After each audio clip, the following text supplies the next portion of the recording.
This relationship was completely marred by her inability to deal with the fact that I was disabled.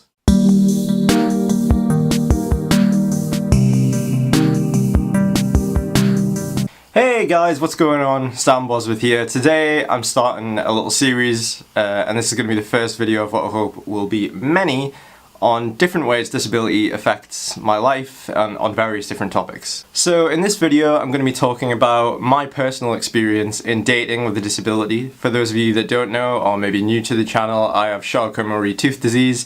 I'm not going to go in depth into what that entails. If you are interested, there's a full video explaining it which will be up in the cards. I'll put that up here. Can never remember which side it is, probably never will. Just as a quick rundown though, it basically means that the nerves in my legs and my arms pull far too tightly on my extremities. It's a form of peripheral neuropathy, which is a nightmare to say. It means my feet, instead of being totally flat, I walk on the sides. I've got incredibly high arches. I use a wheelchair when I'm out and about, or crutches, mostly a wheelchair. I'm in a lot of pain all the time. I take strong painkillers, and it affects me quite a lot. I rarely leave the house these days. So that's just a quick rundown. The way I'm hoping to structure this video is to talk about the way I sort of went about dating in my life and go through my 4 serious relationships I've had in the past sort of 10 years. So I'm going to talk about how I met each person, my experience with that person in terms of how disability affected that relationship, if it did at all, and sort of how that affected me personally as well. I will say, 10 years ago I wasn't diagnosed, I didn't know what I had, I was in a lot of pain, but I could walk, I was fairly independent, and I did get out and about. I wasn't really on crutches until about 5 years in, and then probably about 2 or 3 years later it got to the point where I pretty much need a wheelchair all the time. So I will mention what stage of my degenerative disability I was at in each of these relationships, just so you can get an idea of perhaps how that may have affected the relationship or not affected it. The first relationship I'm going to talk about, I was 17 I think. I was in my first year of 6th form, so sort of high school age. And I met my first girlfriend. I'm not really going to use any names here, by the way. I don't know if any of the people I'm talking about in this video are going to see it, but I'm really not looking to be mean to any of these people if anyone does watch this video, but I'm really going to avoid using any names. So, in my first relationship, I met a girl in high school when I was 17. As far as I can remember, and again, a lot of this is going to be really hard for me to properly remember. It was 10 years ago. It's a lot of sort of hazy in my mind, but I was in high school. As far as I can remember, I was in a form class with this girl's friends, and I ended up meeting her through that, and we just got to talking, got together. I think all in all we were together on and off anyway for about 4 or 5 years. I could be completely wrong in that respect. But when I first met this girl in my first relationship, my disability really wasn't that bad. I was in high school. I had a fairly normal high school life really. I certainly wasn't in a lot of pain. I couldn't go out and do a lot of the stuff my friends were doing, like going into town and stuff. I didn't get to do that much. But for the most part, I wouldn't say in my first relationship that my disability really affected it that intensely. She was completely fine with the fact that I was disabled. Although I didn't know what I had when I had first met her, I was obviously in pain. I couldn't walk that well. I definitely walked with a limp throughout all of these relationships. It's definitely, although I have an invisible disability, if you want to call it that, I certainly didn't walk normally, however you want to say that is. So, you know, it was obvious that I had something going on, but even I didn't know. There was I think an overarching story that you're going to see throughout these relationships is that the disability and the pain definitely adds stress to any relationship. Because back then I was at the time where I was trying to push myself to do things that I probably shouldn't have done, like going out on a night and drinking and dancing and whatever. But anyway, you know, I was pushing myself to do things, putting myself in a lot of pain, and then probably being quite short with the person I was in a relationship with, because when you're in pain, you snap at everybody, including yourself. You know, you're angry a lot of the time, especially coming to terms with the disability. So, you know, I was probably an ass in terms of all that side of the relationship. The main thing I want to talk about though for this relationship is I went through 3 knee dislocations and I think 2 surgeries while I was with this person. Surgery is a nightmare for anyone, I'm sure, but the surgery I had was on my foot, so I was out of action, like literally bedridden, for probably around 6 months to a year really, where I had a cast on or was in recovery and couldn't put any weight on that leg at all, which definitely put a lot of stress on the relationship. She always had to come to my house, which was a bit of a pain because we lived 25 miles away, buses weren't great, it was expensive, etc, etc, so that definitely put strain on the relationship. The recovery from surgery was a nightmare. I literally couldn't get out of bed, I had a full-length cast on, I couldn't shower properly or really at all during that time, so that definitely put a lot of stress on the relationship. So as far as how my disability affected my first long-term relationship, and it was my first ever long-term relationship, at the start it didn't really, but as things progressed and got worse, I had surgery, it definitely put stress on the relationship, and in the end we did break up. I don't think it was due to the disability, although I think it was around the times of my surgery or when I was just getting out of surgery and getting back on my feet again that I think everything just got to be too much. I was a complete asshole back then anyway, not proud of the guy I was back when I was that age. The disability put a lot of stress on me, if I want to use that as an excuse. I don't know, I was a dick either way. And we broke up, so I think that pretty much covers my first long-term relationship. The disability didn't really affect it that much. There is going to be a relationship I talk about further in where the disability was absolutely solely the reason we broke up, so do stay tuned if you want to hear about that. So after that first relationship, I went into a pretty deep depression, not really because of how that went and we broke up. That was the first time I'd start using a wheelchair seriously because I'd come out of surgery. And when I had the cast on, although I'd been able to put weight on, it really messed up my foot because of it. So for about 2 years I had to use a Zimmer frame, which at the age of 20, I can't really remember, might be getting the times wrong, was a nightmare. So I just spent 2 years pretty much just in bed playing on the Xbox, stuffing my face with food, getting overweight, which is obviously something that happens to a lot of disabled people. I think it's very hard to exercise. I pretty much couldn't up until I started going to physio at the end of that sort of period of time. So I didn't really, in that 2 years, when I was sort of that age, 21, 22, 23, I didn't really meet anybody. I pretty much just sort of worked on myself, spent 2 years, you know, hating myself in deep depression, but eventually got to the gym, got to physio, started working on myself a bit more and got out of it. So the next relationship, I actually didn't meet this person online. I was out at a pub with my dad, I believe, and got talking to one of the barmaids. It was a quiet night in the pub, and we ended up going out on a date, and then that eventually led to a roughly 6 months to a year of a relationship. Again, times are hazy, I really can't remember. This relationship was completely marred by her inability to deal with the fact that I was disabled. We were together for 6 months to a year. She was quite an outgoing person, which I am as well, but in terms of outgoing, I mean, she liked to go out and do things every single day. She didn't really like sitting around the house. So that was a huge issue for us. Like, as much as we liked each other quite a lot, it was hard because I'd never wanted to do anything. I was just on the end of that sort of 2-year spiral of depression. I was only just getting back out there, so I'd go out for a meal or a drink now and again, but for the most part, I just wanted to stay in the house.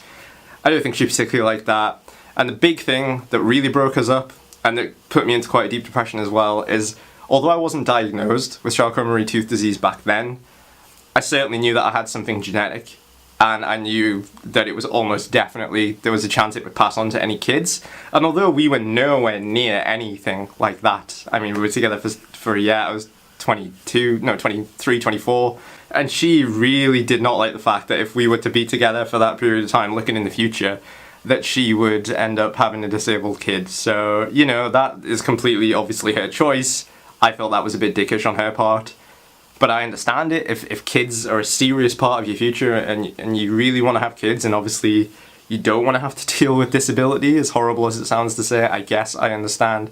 But eventually she ended up breaking up with me because she didn't like the fact that I was disabled, we could never do anything, and down the line she wanted to have kids and didn't want them to be disabled. So we argued and argued about that for a long time, but eventually I think I just realised that I didn't want to be with somebody like that. At that time I was going to therapy, and my therapist said something to me that's really changed my outlook on dating and disability, or certainly then changed my outlook on dating and disability, because I thought that I was, you know, when she said, oh, I don't want to be with you because if we have kids they're going to end up being disabled, I don't want that, I don't like that we can't do anything, made me feel terrible, and I thought I was the problem, you know, and I thought, well, no one ever wants to be with a disabled person, and at the time I thought, you know, why would they want to be? They just want to be with a normal person, why would they pick a disabled person, blah blah blah, incredibly hating myself.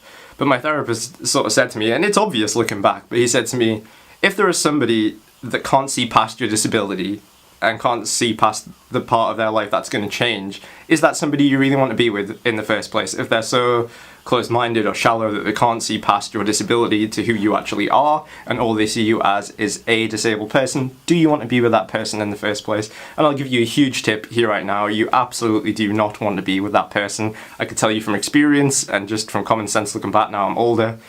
if you start talking to someone and immediately all they ever seem to talk about is your disability or the problems that'll cause, maybe keep them as a friend if you're particularly fond of the person, but I would not venture into a relationship with that person. So after my second relationship that I've just talked about, and trying not to name names here is incredibly hard to put sentences together in your head when you're trying not to say names, I sort of gave up with going out on nights out to try and meet somebody. I'm never really a fan of it anyway, even if I didn't have a disability. To me it seems shallow, and if it's your cup of tea, totally fine, I'm not going to question it, but certainly with a disability anyway, it's hard to get out on nights out, especially for me now, because very few clubs are wheelchair friendly, let alone have wheelchair bathrooms, and if they're busy it's a nightmare, etc, etc, etc. So at that point I think I just more or less gave up on meeting somebody in a conventional sense. I didn't really leave the house that much, I didn't work, so I didn't have friends like that I could sort of meet and get into relationships that way. So after that I basically switched over to online dating. I got into another relationship through Plenty of Fish or Tinder, I can't remember which it was. I met a girl on there, we got to talking, we went out for about 6 months. The disability, again, although it wasn't the sole reason for us breaking up, she was another outgoing person. She liked going out and doing things. It was something that I really could not manage to do. She loved nights out and dancing and clubbing, like absolutely loved it. It wasn't something that I was into that much anyway, as much as I love music and I did do performing arts and I love dancing and all that sort of stuff. It wasn't something I could do. Eventually we just ended up not having enough things in common. So again, not another relationship that was broken up by the disability, but certainly one that was affected by it, and that my interests due to my disability didn't really match up with hers. So we were together for about 6 months. Nothing really came of it. It's not really a big relationship to talk about for this video or anything, but I thought I'd mention it. So that puts us on to the last relationship I'm going to talk about, which is my current relationship that I've been in now for about 5 to 6 years. If you notice the cut there, that's because I couldn't remember how many years we were together. Ali, if you're watching this, I am very sorry. But I've been with Ali for about 5 to 6 years. I kind of met her online / through a friend. I can't really remember the ins and outs of how I met. I got to know her online certainly before I met her in person, but it was through a friend. Again, hazy, it was 6 years ago now. I can barely even remember last week from the medication I'm on and all that sort of stuff, but I think that's pretty much how we met. So I sort of talked to her online. I don't think, like something in terms of long distance, when it comes to online dating, I think the big sort of stigma with disability is when do you mention it? Do you put it on whatever profile, if it's an online dating thing you have or whatever? Do you mention it straight away in your, hello, I am Sam, I am disabled?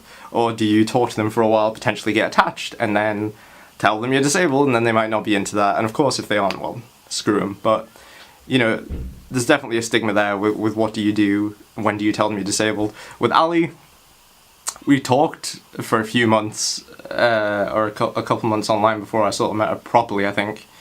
And I did mention it, but I certainly didn't mention it right out of the gate. I wasn't just like, hello, I'm Sam, I like playing guitar, and I am disabled. But I think as we sort of got to know each other sort of better and started talking about our lives rather than just like what music we liked and stuff, I certainly mentioned it.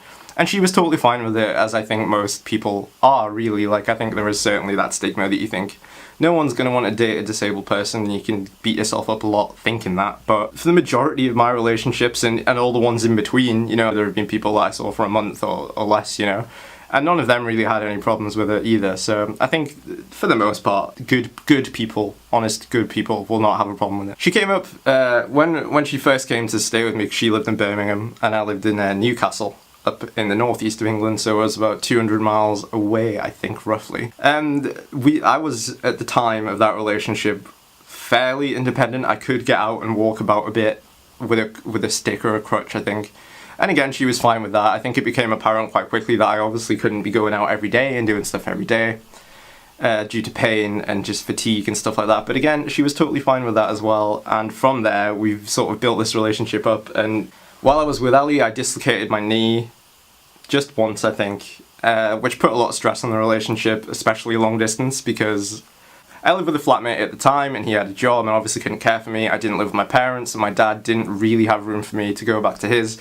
So she had to sort of stay with me quite a bit, even though she was at uni as well, and care for me through that. It was stressful. I was probably a complete dick because I was super depressed, super annoyed that I dislocated my knee for what I think was the 4th time. I was in a lot of pain. I couldn't look after myself. It was difficult, but she completely stuck with me through it. She completely understood everything I was going through, and I'm eternally grateful that she, you know, stuck with me through all of that. I don't imagine it was easy on her part.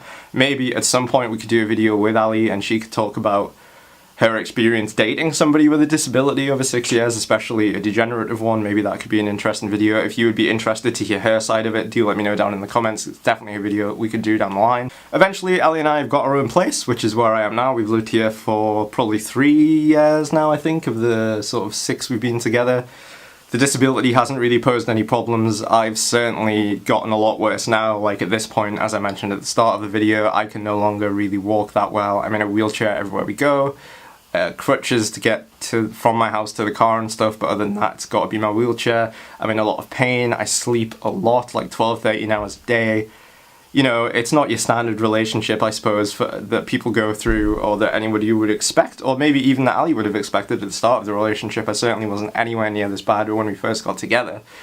But she's taken it all in her stride. You know, she works and supports us both because I can't work with my disability. This is what I would say is my work, making YouTube videos. I love doing it, but it takes a lot of time. It eats up a lot of my day, which is fine because I love doing it. And she supports us, and when she's not at work, she's effectively a carer for me, you know. I don't imagine that is easy for her, having to like work and then look after herself and then end up looking after me and do everything for me when she gets back from work. But she does it, she never complains, she's always super supportive, and I'm incredibly lucky to have found her, and I truly do appreciate that. She's also stuck by me through all the depression side of it. Like, it isn't just a fatigue and pain sort of thing. There's obviously a lot of depression that comes with disability and stuff like that. But one thing I will say, in my experience, is that don't ever expect a boyfriend or a girlfriend or a partner or whatever to fix depression if you are going through that with disability. A person is never a cure for depression, and thinking that they are, or going out of your way to look for somebody like that to think that they are, is probably just going to end up putting too much pressure on a relationship. So I wouldn't advise you ever to do that. But anyway, she's supported me through my depression. She's understood. She knows how to cope with me when I'm depressed and sort of how to support me and make sure I get through it okay. And she's always been absolutely fantastic. So this is my sort of success story, if you like, on dating with a disability. We've been together for 6 years.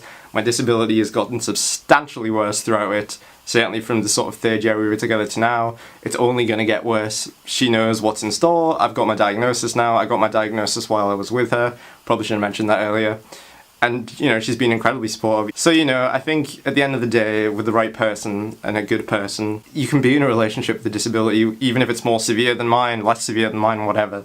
I think no matter how severe your disability is, there is someone out there for you. So I sort of wanted to sort of sum up now and give my advice to you if you are looking or currently dating with a disability, or perhaps if you have a disability and you've never dated, if you're too scared or whatever, or you're too worried. You've seen what my experiences are personally with my disability, and I just wanted to give you guys some advice on what I would suggest. By no means take all of this serious and like you must do this, but this is just my advice based on my experiences. So my first thing to say is just don't be ashamed of yourself or your disability. I know that's probably incredibly hard and very easy for me to just say, don't be ashamed. It's taken me 10 years to get to the point where I'm confident going out in my wheelchair now and don't really care about the looks and the comments and all that sort of stuff. But just don't be ashamed, try and be confident. I know it's not easy, but a confident person in the dating world in general, disabled or not, always does well, I think. And if you be confident and just be yourself and believe in yourself, I think it will definitely show and help you on your journey if you're dating with a disability. Another thing which I kind of touched on earlier in the video is if you're on Tinder or if you're online dating, when to mention your disability. I don't think you necessarily need to mention it in your profile unless you want to. If you want to just... I think the thing with disability is it can be a great way to scare off arseholes straight away, because they might, if you did put it in your profile and they saw you were disabled and they weren't into that, they're just going to not sort of interact with you, and maybe that's good because they're obviously shallow or, you know, don't have the time to date someone with a disability, whatever, they're just not going to be into it. Scares idiots away straight away, so there's always that. I don't think you need to put it on your profile. Obviously, if you want to, that is entirely your decision. I don't even think you need to mention it straight away. Personally, like I said, in my experience, I've talked to somebody first, got to know them, got to know what they're like, and then if it's apparent that they aren't going to be scared away, and I want to continue talking to that person, perhaps, you know, get into a relationship with them, then I'll mention it. And if, you know, I mention it and it scares them off, that sucks, but you've saved yourself a lot of hassle and time and a long waste of time potentially in a relationship with somebody who from the outset isn't going to be interested in dating somebody with a disability. And yes, it sucks that there are people out there like that, and it could ruin a relationship for you, but it's reality, and you can get past it, and you can meet somebody who won't care and will support you through it. I think a big thing to mention as well is that even if you do find somebody who, on the surface, is totally fine with your disability, it is a transition, I would imagine, for somebody who is not who has never dated anybody with a disability to dating somebody with perhaps a mid to severe disability where, like, I'm in a wheelchair and stuff like that. I think it can be a transition. I think you have to be patient. I think you have to try and not get angry as easily as you might want to in these situations with somebody, or frustrated, because it is a transition for somebody. I think you have to give it time and be patient and try and be understanding of because they're coming into it completely cold, you know? Because although that boyfriend or girlfriend or partner or whatever isn't going to be your carer as such, eventually if you end up living together or spending a lot of time together, if you have a mid to severe sort of disability, it probably is going to transition to kind of being like that. Like, you may have a carer anyway, depending on your disability, of course. But if you're like me, where I don't really need a carer because Ali and I live together and she helps me. If I wasn't in a relationship, I probably would need a carer. I would need some help from family and friends or an actual carer. But I think definitely it will transition that way if you end up living with a partner. So, although they aren't, you just need to be careful that it doesn't become where your partner becomes a carer and then your relationship fades away. I wouldn't want to personally be in a relationship like that. And I think it would be easy to, if you don't appreciate everything they do for you, because that's the thing, with a partner being a carer, I think it would be so easy to take them for granted. And certainly I've probably done that in the past, but of lately I've been trying really hard not to do that, because I think you need to kind of keep the relationship carer thing together, not separate, because they're not your carer, they're your partner who is caring and supporting you. And I think that's been really important for Ali and I, for me to not take it for granted, to keep the relationship strong. And lastly, like I've said, I don't think there's anything wrong with online dating, especially for people with disabilities. I had a brief look, although I haven't dated in obviously around 6 years. I had a look online and there are dating sites for people with disabilities, so you can go that route if you want to. Although obviously there's nothing wrong with dating on Tinder or whatever like that. You'll find people that don't care that you have a disability and that you want to be in a relationship with. So definitely don't be afraid to online date. I think there's absolutely nothing wrong with it for anybody, but much less for people with disabilities who can't get out of the house as much.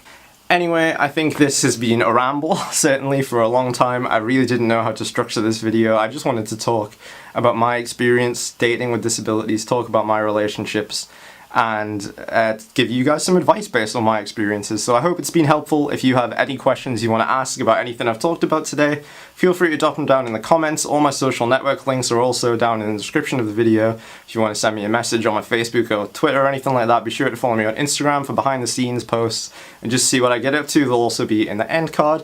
Don't forget to subscribe if you want to see more videos like this. I will definitely be posting them. I'm doing a lot more disability stuff now on top of my music, so be sure to hit subscribe and the little bell button next to it if you want a notification every single time I post a video. I hope this video has been helpful, guys. It's my first one like this. I appreciate you watching it, so thank you so much. Have a good day. Bye!